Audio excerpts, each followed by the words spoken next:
ప్రభువైన యేసుక్రీస్తు నామములో మీ అందరికీ కూడా హృదయపూర్వకమైన వందనాలు తెలియజేసుకుంటూ, దేవుడు ఈరోజు మనకి ఇచ్చిన అవకాశాన్ని సజీవులుగా ఉంచిన ఆయన కృపను బట్టి, ఆయన దయను బట్టి, ఆయన కరుణ కటాక్షాన్ని బట్టి ఆయనకే కృతజ్ఞతాస్తుతులు చెల్లించుకుంటూ ఇచ్చిన సమయాన్ని బట్టి ఒకసారి క్రైస్తవులమైన మనము ఎంతమంది దేవుని సన్నిధికి సమయానుకూలంగా వెళుతున్నాము అనేది ఒకంత ఆలోచన చేస్తే వచ్చే వాళ్ళలోనే సగం మంది సమయానికి రాలేమన్నమాట.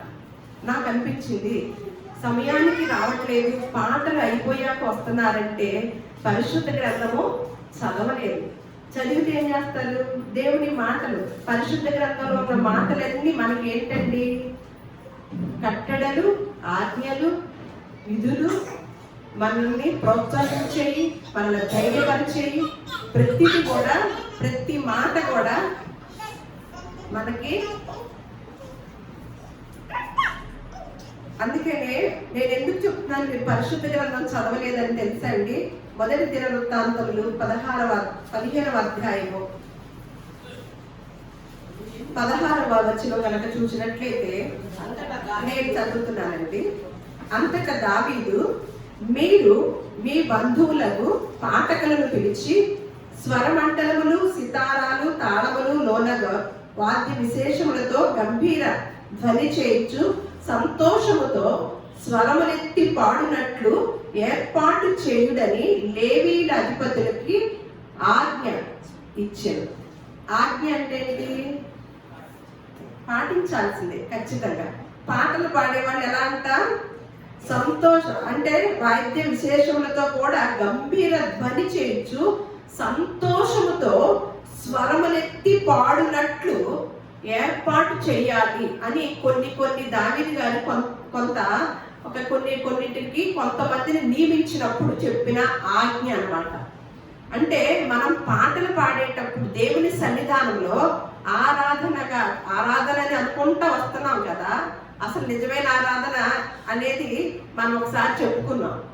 సరే, మీ భాషలో, మీ భావంలో మీరు ఆరాధనని వస్తున్నారు కాబట్టి ఆ ఆరాధనని పాటలు పాడేటప్పుడు ఎంతమంది సంతోషంతో మన స్వరములెత్తి ఆయన ఆరాధించడానికి సిద్ధంగా వస్తున్నాం అనేది ఆలోచిస్తే ఎంతమంది మీ సంతోషంలో గడుపుతున్నామండి? పాటల ద్వారా లీనమైపోతున్నామండి, ఆస్వాదిస్తున్నామండి. చూడండి, పరిశుద్ధ గ్రంథంలో ఎన్ని విషయాలు రాయించారోనండి. ఇవన్నీ కూడా మనకి ఆరోగ్య సూత్రాలండి. మనకి ఎంతో నెమ్మదినిచ్చే సన్నిధి ఎక్కడుందంటే ఇక్కడ మాత్రమే ఉంది. ఇక్కడ ఏముంటాయి? దేవుడు మాట్లాడతాడు. దేవుడు మాట్లాడితే మనము బ్రతుకుతామన్నమాట. ఆయన మాటతో మనం బ్రతకటానికి అవకాశం ఉంది. ఈ వారం అంతా మన దైనందిక జీవితంలో ఒక ప్రోత్సాహాన్ని మనకి వెన్నంటే ఇస్తూ నడిపిస్తాడనమాట.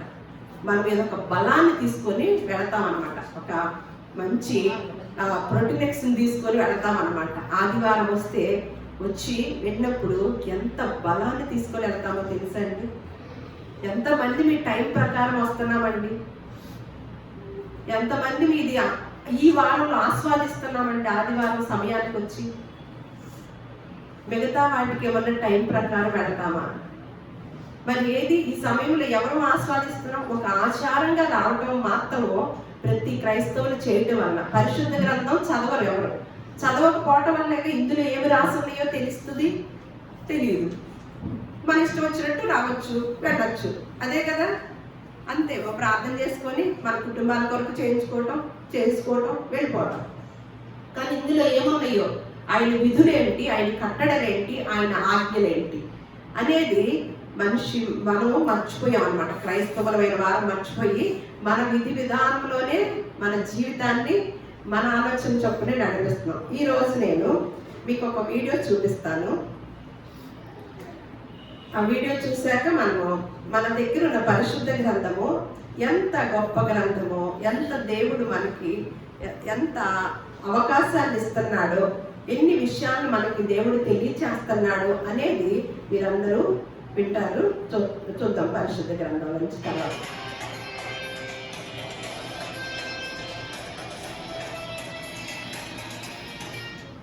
నిండు 100 ఏళ్ల జీవితం అంటారు పెద్దలు. అంటే మనిషి జీవితం 100 ఏళ్ళు అని.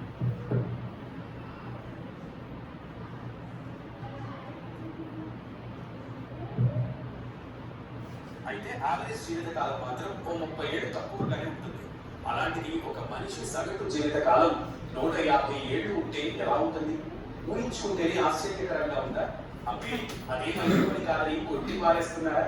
అయితే అదే జరుగుతుంది అంటున్నాడు ఓ రష్యా సైంటిస్ట్. నిజంగా అది సాధ్యమా? మనిషి 150 ఏళ్ళు బతికేస్తాడా? ఆయన చెప్పింది ఏంటి? జరుగుతున్న చర్చ ఏంటి? జనాలు 150 ఏళ్ళు బతికేయొచ్చా? ఇదేం సైన్స్ ఫిక్షన్ అసలే కాదా? రష్యా సైంటిస్టు వ్యాఖ్యలతో కొత్త చర్చ. అసలు 150 ఏళ్ళు బతకడం ఎలా సాధ్యం? జిన్పింగ్ పుతిన్ మాట్లాడుకుంది ఇదేనా? అసలు మనిషి ఫ్యూచర్ ఎలా ఉండబోతోంది? ఏదైనా సాధ్యం చేయబోతుందా? రష్యా సైంటిస్ట్ మాటలపై జరుగుతున్న చర్చ ఏంటి? మరణం లేకుండా మనిషి శాశ్వతంగా జీవించవచ్చా? ఈ ఒక్క ప్రశ్న చుట్టూ ఎప్పటి నుంచో పరిశోధనలు జరుగుతూనే ఉన్నాయి. చాలా మంది శాస్త్రవేత్తలు పెరుగుతున్న మనిషి వయసును అడ్డుకునేందుకు ఎన్నో రకాల ట్రీట్మెంట్లను కనిపెడుతున్నారు. అవి పూర్తి ఏమర్థమైందండి? ఏం చేస్తున్నారంటే, ఏం పరిశోధనలు చేస్తున్నారంటండి? మనిషి 150 సంవత్సరాలు బ్రతకాలని పరిశోధనలు చేస్తున్నారంట. మనము కూడా కొంతమందిని ఆశీర్వదిస్తాం. ఏమని ఆశీర్వదిస్తాం? ఒక 200 ఏళ్ళు బతకండి అని ఆశీర్వదిస్తామా? ఏమంటాము? మన పూర్వీకుల దగ్గర నుంచి కూడా ఏమని ఆశీర్వాదం వస్తుంది? ఏమని ఆశీర్వదిస్తాము? నిండు 100 ఏళ్ళు ఉండమని అంటాం కదా. మరి 150 ఏళ్ళు ఆలోచన చేస్తున్నారన్నమాట శాస్త్రవేత్తలు, పరిశోధనలు చేస్తున్నారంట. మరి ఆ పరిశోధనలు సఫలమవుతాయా విఫలమవుతాయా అనేది మనం పరిశుద్ధ గ్రంథం దగ్గరికి రావాలండి. ఎందుకంటే ప్రతి దాన్ని మనిషి భూలోకానికి రాకముందు నుంచి, దేవుడిలో మనందరం ఉన్నప్పటి నుంచి కూడా మనం మరణించి మళ్ళా మనకి జీవితము ప్రారంభమయ్యే, మళ్ళా మరణించిన తర్వాత మనము ఎవరిని సేవిస్తున్నామంటే పునరుద్ధారుడైన యేసుక్రీస్తుని సేవిస్తున్నాం. కాబట్టి మరణించాక కూడా మనకి బైబిల్ గ్రంథం ఏమని తెలియజేస్తుంది? మరణమే మనకి స్టార్టింగ్, ప్రారంభం, మన ఒక జీవితానికి ప్రారంభం అని తెలియజేస్తూ, మరణించాక కూడా మనిషి ఏమవుతాడు అని అన్ని తెలియజేసిన గ్రంథం ఏదన్నా ఉందంటే అది పరిశుద్ధ గ్రంథం అండి. మరి పరిశుద్ధ గ్రంథంలో వీళ్ళు పరిశోధన చేస్తున్నారు కదా. మరి ఈ యొక్క పరిశోధన విఫలమైద్దా సఫలమైద్దా అనేది ఈరోజు పాఠంలో నేర్చుకున్నాము. మానవుడికి ఇచ్చిన పరిస్థితిని, మొట్టమొదట మానవుడికి ఇచ్చిన ఆయుష్ని, తర్వాత ఇప్పుడు దినాల్లో ఉన్న ఆయుష్ని, అసలు ఎందుకు దేవుడు అలా చేశాడు అనేది ఈరోజు మనము లైన్గా నేర్చుకుని వద్దాము. మొట్టమొదటిగా దేవుడు మనకి కొన్ని ఆధిక్యతలు ఇచ్చాడండి. కీర్తన గ్రంథం 8వ అధ్యాయంలో ఒక మాట ఉంటుంది.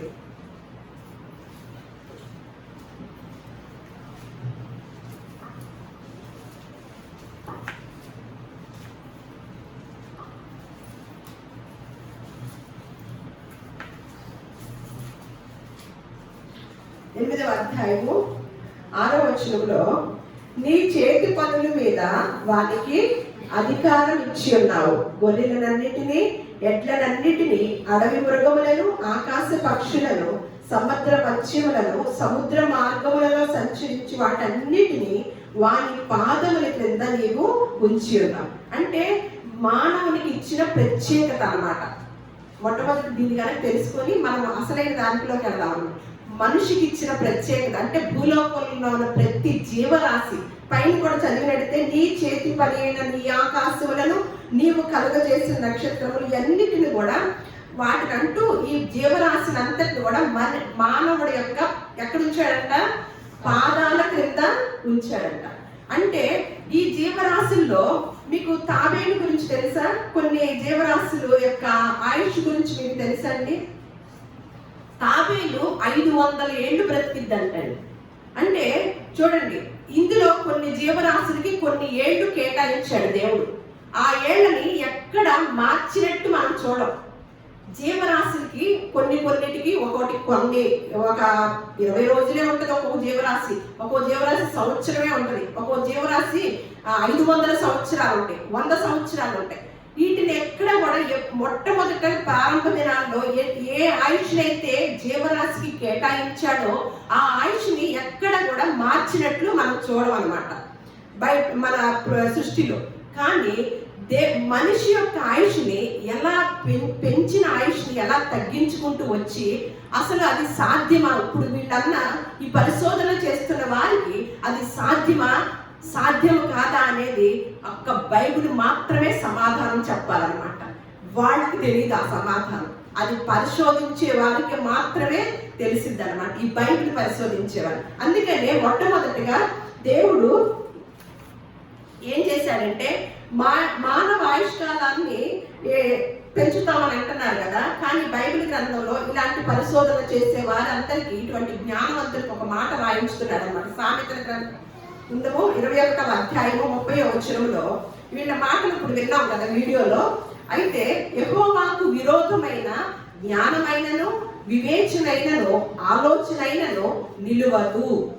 చూడండి, దేవుడికి విరోధమైన అంటే దేవుడు ఏమన్నా పెంచుకోమని చెప్పాడా వీళ్ళకి పరిశోధకులకి? లేదు కదా. అయితే ఎన్నో పరిశోధనలు అన్నమాట వాళ్ళకి దేవుని గురించి, దేవుని గొప్పతనం గురించి, దేవుని యొక్క ఉనికిని గురించి పరిశోధన చేసే పని మాత్రం పక్కన పెట్టేసి ఏం చేస్తున్నారంట, మానవ ఆయుష్ అంటే దేవుని పనిలో ఏలు పెడతాడు అనమాట. దేవుడు చేసిన పనిలో ఏలు పెడితే దేవుడు ఏం చేస్తాడంటే ఆ జ్ఞానవంతుల్ని యెహోవాకు విరోధమైన జ్ఞానమైనను వివేచనైనను ఆలోచనైనను నిలవదు అని ఖరాఖండిగా తెలియచేస్తున్నాడు అనమాట. అయితే ఆదాము అవ్వల గురించి మనకు ప్రారంభంలో ఉన్న ఆదాము అవ్వల గురించి తెలుసు కదా. ఆదాము అవ్వలకి మాత్రము మొట్టమొదటిగా దేవుడు చేసిన అంటే మనిషికి ఇచ్చిన దేవుడు ఇచ్చిన ఆయుష్ కాలాన్ని ఎలాగో ఇప్పుడు ప్రజెంట్ లో ఎలాగా తగ్గుతూ వచ్చింది అనేది మనం వివరణ తెలుసుకుందాం అనమాట. మొట్టమొదటిగా ఆదాము అవ్వలకి దేవుడు ఏం చేశాడు, అసలు మరణమే లేకుండా పుట్టించాడు. అర్థమైందా? ఏం చేశాడంటే మరణం అనేది లేకుండా అనంతకాలం జీవించే గొప్ప అవకాశాలు ఆదాము అవ్వలకి దేవుడు నిర్ణయం చేశాడు. చేసినప్పుడు ఏమైంది, అక్కడ దేవుని యొక్క మాటకి లోబడలేదు వారిద్దరు కూడా. లోబడకపోవటం వల్ల దేవుడు ఎలాగైతే అమరుడుగా ఉన్నాడో అలాగే తన పిల్లలు కూడా ఉండాలని కోరుకున్నాడంట. మొట్టమొదట ఆదాము హవ్వలు చేసినప్పుడు అమరత్వం కలిగి నా బిడ్డలు మరణమే లేకుండా జీవించాలని ప్రారంభంలో అనుకున్నాడంట దేవుడు అనుకున్నప్పుడు ఆదాము అవ్వలో పాపము చేసి ఆయన యొక్క ప్రణాళికను విధానంలో రాంగ్ చేశారనమాట. ఆయన ప్రణాళికను అంతటిని పాడు చేసేసరికి నేను ఎలాగ అమరుడునై ఉంటున్నాను, నా బిడ్డలు కూడా, దేవుడు అమరుడే కదా, నా బిడ్డలు కూడా అలాగే ఉండాలని ఆయన యొక్క సంకల్పం అనమాట. దాన్ని ఏం చేశారు, అంతటిని పాడు చేసేసరికి అప్పుడు అనంతమైన ఆయుష్కాలాన్ని ఏం చేసుకున్నారు, ముగింపు తెచ్చుకున్నారంట. అనంతమైన ఆయుష్కాలానికి ముగింపు తెచ్చుకున్నారు.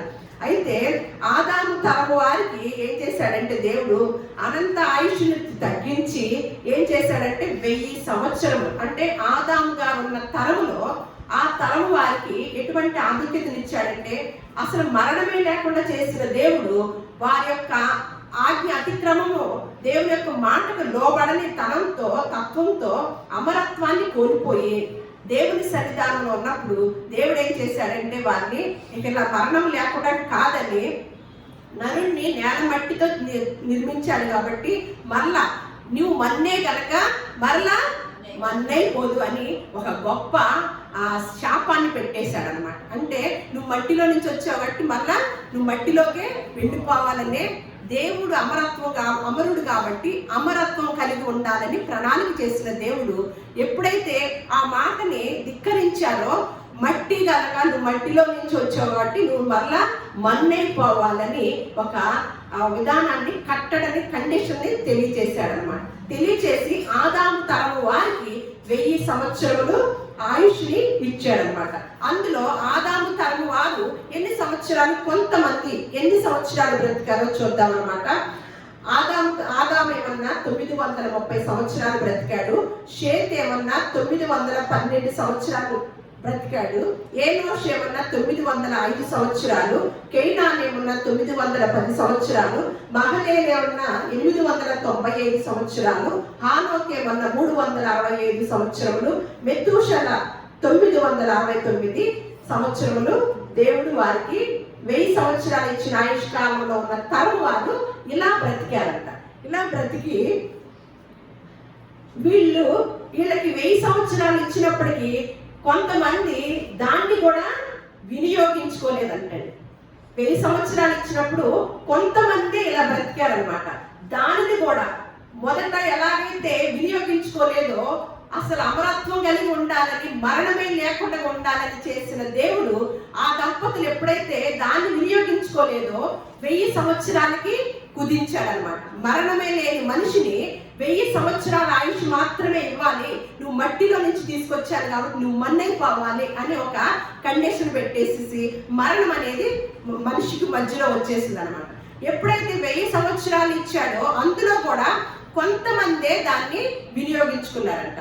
కొంతమంది అది కూడా 1000 సంవత్సరాలు కూడా వినియోగించుకోలేదంట. అప్పుడు ఆదికాండం 6వ అధ్యాయం 3వ వచనంలో అప్పుడు అంటున్నాడు, 1000 సంవత్సరాలు ఇచ్చిన దేవుడు అప్పుడు మాట్లాడుతున్నాడు. అప్పుడు యెహోవా, నా ఆత్మ నరులతో ఎల్లప్పుడూ వాదించదు, వారు తమ అక్రమ విషయంలో నరమాత్రులై ఉన్నారు, అయినను వారి దినములు 120 ఏండ్లు అగును.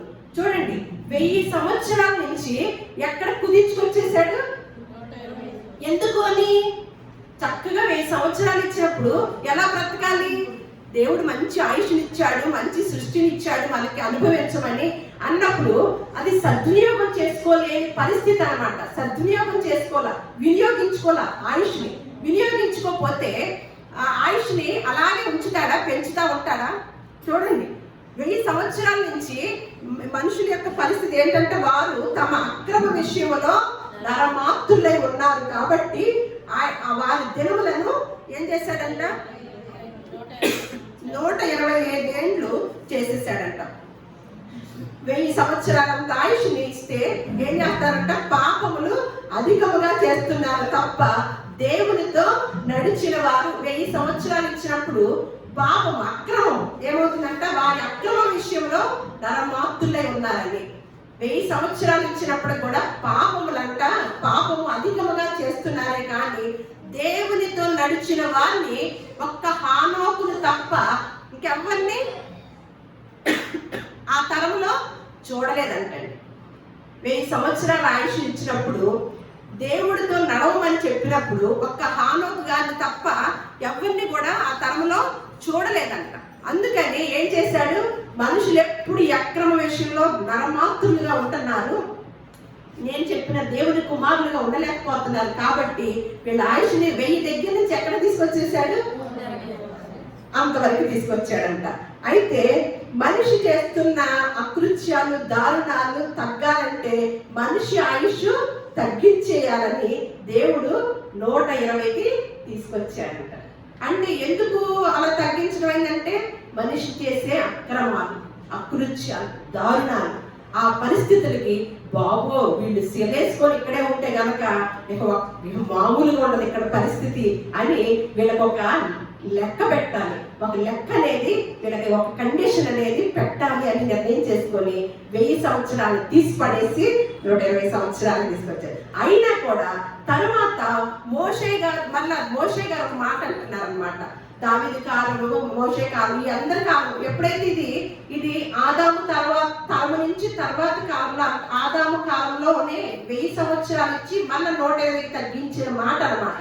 కానీ మళ్ళీ మోషే కాలం నాటికి వచ్చేసరికి మోషే గారు 120 సంవత్సరాలు కూడా ఏమంటున్నాడో చూద్దాం. 90వ కీర్తన 10వ అధ్యాయం. మా ఆయుష్ కాలము 70 సంవత్సరములు, అధిక బలమున్న ఎడల 80 సంవత్సరములు, అయినను వాటి వైభవము ఆయాసమే, దుఃఖమే. చూడండి, అంటే ఏంటంటండి? మళ్ళా 125 ఏండ్ల నుంచి ఎక్కడికి తీసుకొచ్చే? ఎక్కడ అంటున్నారు? మా ఆయుష్ కాలము 70 సంవత్సరములు. అధిక బలం ఉన్న ఎడల 80 సంవత్సరాలు. అవి కూడా ఎలా ఉన్నాయంట?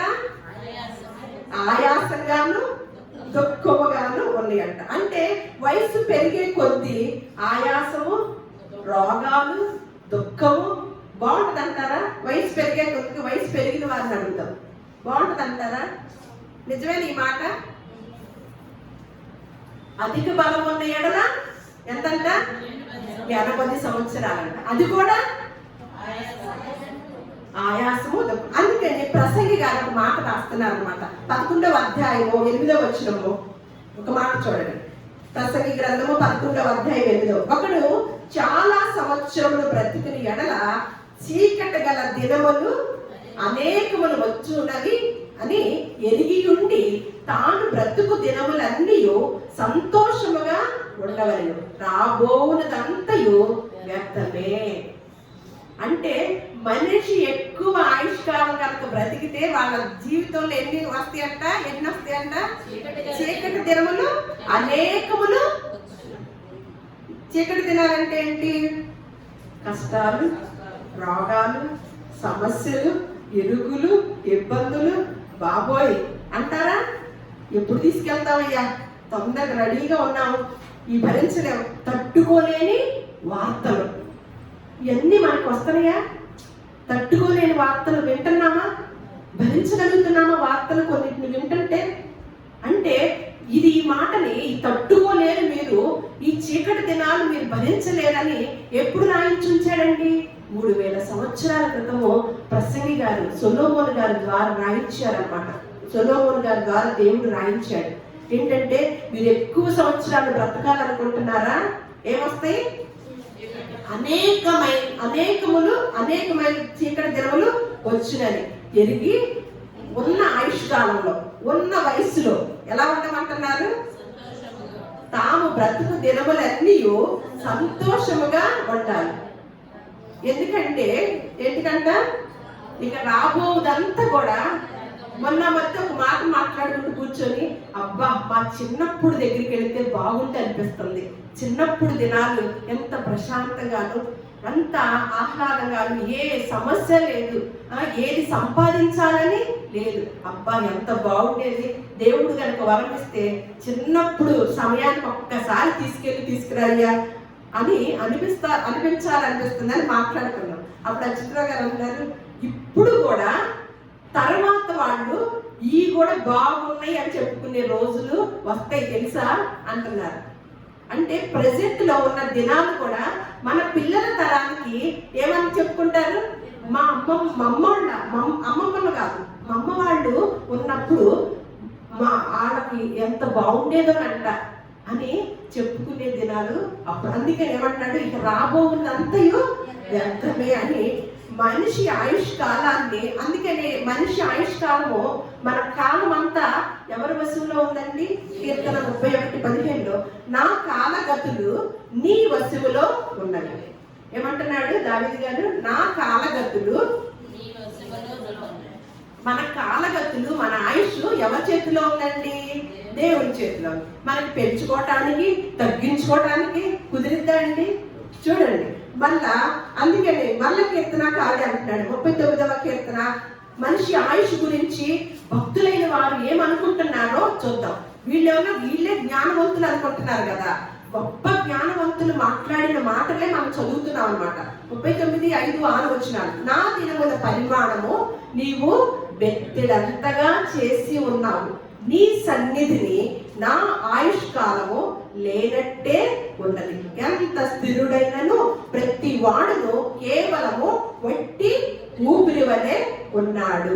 మనుషులు వచ్చి నీడ వంటి వారై తిరుగుదురు, వారు తొందర పడటగా గాలికే కదా. వారు తొందరపడుట గాలికే కదా.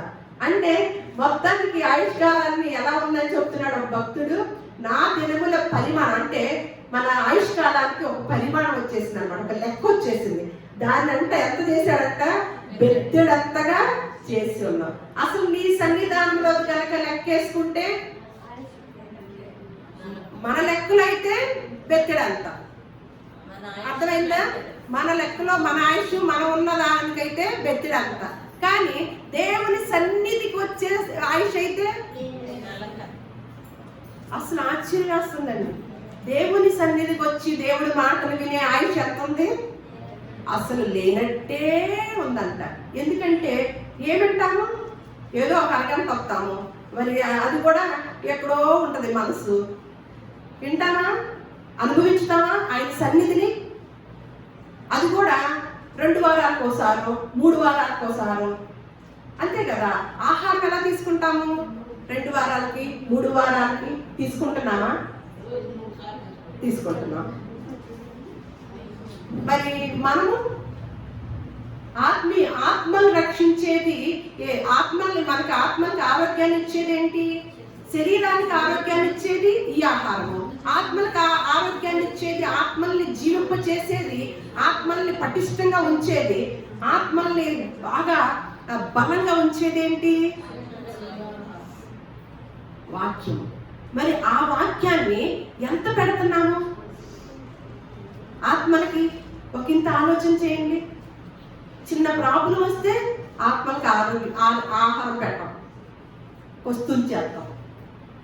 శరీరానికి మాత్రం సమస్యలే, తిండి, అంతే కదా. అందుకని మళ్ళీ యోబు గారు ఏమంటున్నారంటే, నరుల ఆయుష్కాలం 14వ అధ్యాయం 5వ వచనం, నరుల ఆయుష్కాలము పరిమితి. ఈ భక్తులందరూ గొప్పవారండి. ఈ గొప్పవారు ఊహించిన మాటలు, వాళ్ళు అనుభవించిన మాటలు మనకు తెలియజేస్తున్నారన్నమాట. మన పూర్వీకులైన బిడ్డలు ఏమంటున్నారు? నరుల ఆయుష్కాలము పరిమితి కలది, వారి నెలల సంఖ్య నీకు తెలిసే ఉన్నది. మించజాలని వయం పరిమాణము నీవు వారికి నియమించి ఉన్నావు. చూడండి, నా దినములు భూలోకంలో ఒక్కటైనను కాక మునిపే నా దినములన్నీ నీ గ్రంథములో లిఖితములాయెను అని చక్కని జ్ఞానం కలిగిన దావీదు గారు చెప్తుంటే, ఈ పరిశోధకులు ఏం చేస్తున్నారంట? ఏం చేస్తున్నారంట?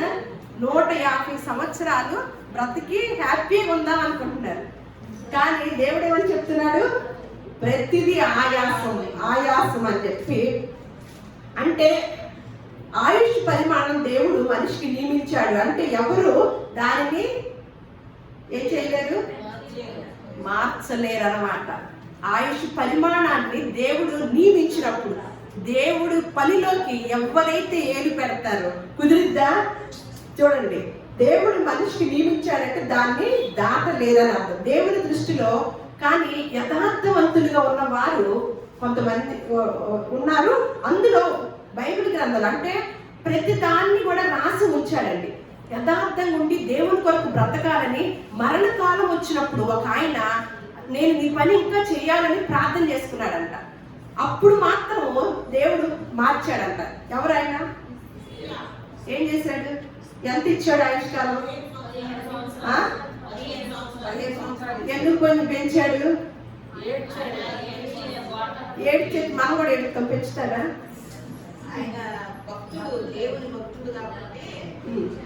ఆ పెంచిన ఆయుష్తో ఏం చేశాడు? హిజ్కియా దేవుని కొరకు నిలబడి, అంటే యథార్థంగా ఉండి మరణకాలం వచ్చినప్పుడు, ప్రభువా నీ పని చేస్తాను నేను, నాకు ఆయుష్కాలం ఇవ్వమనగానే అది కూడా ఉంది అనటానికి అన్నమాట. అంటే దేవుడు ఏదైనా చేయగలడు, ఏదైనా మార్చగలడు అనమాట. కానీ మనము అస్సలు ఏమీ చేయలేము.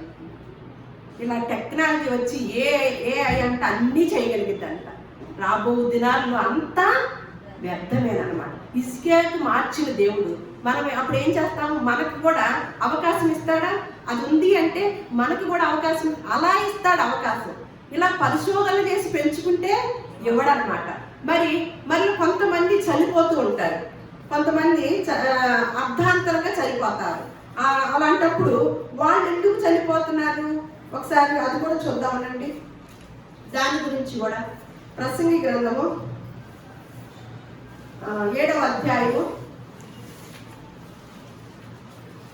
మొన్న బస్సు ప్రమాదం జరిగింది కదా, ఒక కుర్రాడు బాగా తాగేసి, నిన్న వీడియో రిలీజ్ అయింది కదా, ఆ సీసీ ఫుటేజ్లో నుంచి బాగా తాగేసి, క్రమశిక్షణ తప్పేసి బాగా తాగి బైక్ నడిపి తను మరణించడమే కాకుండా 20 మందిని మరణించేటట్లుగా అయిపోయింది అన్నమాట.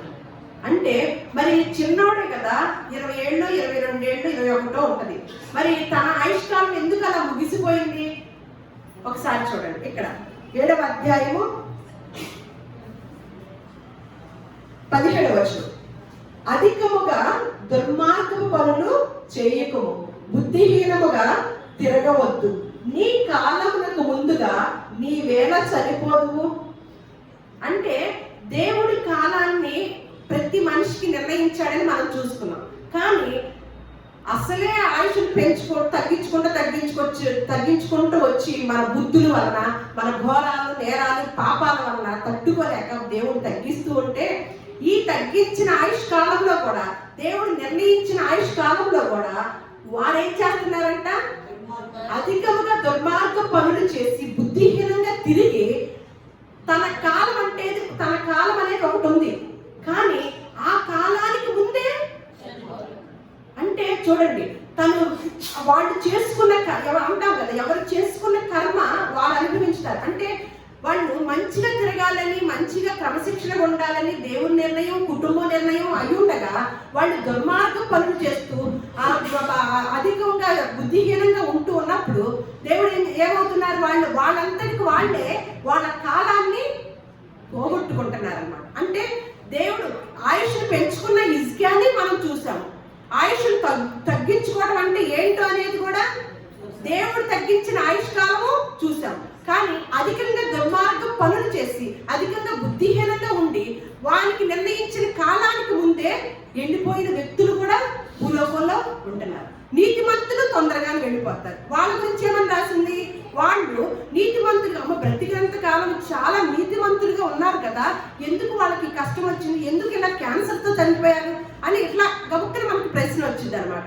వాళ్ళకి సంబంధించిన ప్రశ్న ఏంటంటే, నీతిమంతులంట ఇక్కడ జరుగుతున్న కీడుని, విధానాల్ని చూడకుండా తీసుకెళ్తారంట.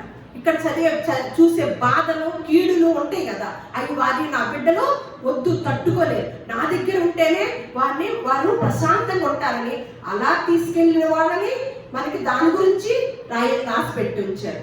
అధికంగా దుర్మార్గులు పనులు చేసి దేవుడు నిర్ణయించిన ఆయుష్ కాలాన్ని కూడా తగ్గించుకున్న వారు ఉన్నారు. దేవుడే తగ్గించిన ఆయుష్ కాలము కలిగిన మనుషులమైన మనమందరము ఉన్నామన్నమాట. అంటే దీనిలో మనుషులమైన మానవులమైన మనము దేవునికి సంకల్పంలో ఆయన సంకల్పాన్ని గుర్తెరిగి ఆయన మాట ప్రకారం జీవించడానికి ఎవరైతే ప్రయత్నం చేస్తారో వారు దేవుడు నిర్ణయించిన కాలంలోనూ, దేవుడు ఏర్పాటు చేసిన రాజ్యంలోనూ ఉంటారని దేవుడు తెలియజేస్తున్నాడు. మరి వీళ్ళందరిది కుదిరిందంటారా? ఈ సైన్సిస్టులు, ఈ పరిశోధకులు మరి సాధించగలుగుతారా? బైబిల్ గ్రంథం బట్టి చూస్తే కుదిరిద్దా? ఏం చేయాలి? దేవుడు నిర్ణయించిన దాన్ని అనుభవించుతూ ఇంకా దేవుని పరిశోధన చేస్తూ ఉండాలే కానీ, దేవుని గురించి మరింతగా తెలుసుకోవాలనుకుంటారే కానీ సత్యాన్ని, దైవ గ్రంథాన్ని పక్కన పెట్టేసి, వాక్యాన్ని పక్కన పెట్టేసి ఏం చేస్తున్నారు? సత్యాన్వేషణ మానేసేసి దేవుడు చేసిన సృష్టిలో వాటిని పెంచుకోవటం కానీ, తగ్గించుకోవటం కానీ, తీసివేయటం కానీ,